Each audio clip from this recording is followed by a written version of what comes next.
11வது ஹிஜ்ரிக்கு முன்பாக 3 மாதத்திற்கு முன்பாக அல்லாஹ்வுடைய தூதர் ஸல்லல்லாஹு அலைஹி வஸல்லம் கடைசியாக ஒரே ஒரு செய்த ஹஜ்ஜத்துல் வதா. ரசூலுல்லாஹ் அவர்கள் பிரியக்கூடிய அந்த நேரம் லட்சக்கணக்கான சஹாபாக்கள் ஒன்று கூடியிருக்கிறார்கள். அந்த நேரத்தில் எல்லா சஹாபாக்களையும் நபித்தோழரையும் கூட்டி சொன்னார்கள்.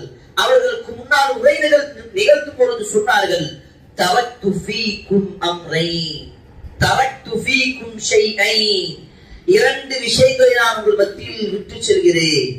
லன் ததில்லு, நீங்கள் வழி தவற மாட்டீர்கள். தமஸ்ஸக்தும் பிஹிமா கிதாபுல்லாஹ் வ சுன்னதி, அல்லாஹ்வுடைய கிதாப் இந்த வேத குர்ஆனையும் என்னுடைய வழிமுறை சுன்னாவையும் இரண்டையும் கடைபிடித்தால் நீங்கள் தவறான வழியில இருக்கவே முடியாது. ரசூலுல்லாஹ் அவர்கள் கேரண்டியோட அவ்வளவு உத்தரவாதத்தோடு சொல்றாங்க. ரசூலுல்லாஹ்வுடைய சுன்னாவை பின்பற்றக்கூடிய மனிதன் தவறான வழியில எப்போதும் இருக்க மாட்டார். ரசூலுல்லாஹ்வுக்கு கற்றுக் கொடுத்த வழி அல்லாஹ்வுடைய வழி. அல்லாஹ்வுடைய தூதர் ஒவ்வொரு குதுபாவிலும் சொல்லக்கூடிய இன்னொரு வார்த்தை என்ன தெரியுமா?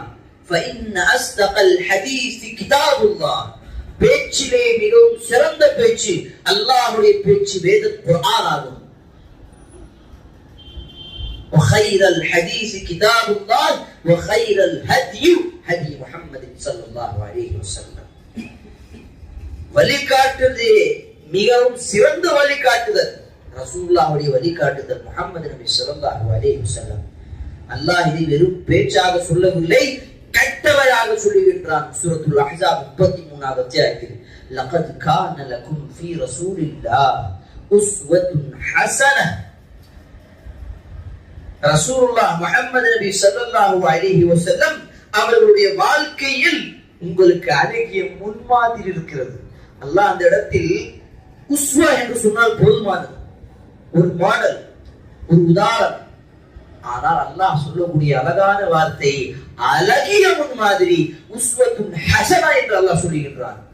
அவர் ரசூலுல்லாஹ்வுடைய எந்த ஒரு பக்கமும், எந்த ஒரு வரலாற்றுல எந்த ஒரு பக்கமும், எந்த ஒரு நேரமும், எந்த ஒரு செயலும் அல்லாஹ் சுப்ஹானஹு வ தஆலா இது தவறு, சரி கிடையாது, இதை பின்பற்றாதீர்கள் என்று சொல்லவில்லை.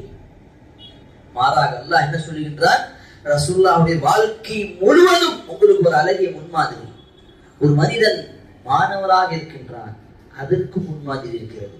ஒரு மனிதன் சிறுவராக இருக்கின்றான், சிறிய குழந்தையாக இருக்கின்றான், அதற்கும் முன்மாதிரி இருக்கிறது. ஒரு குடும்ப தலைவர் கணவராக இருக்கின்றான், அதற்கும் முன்மாதிரி இருக்கிறது.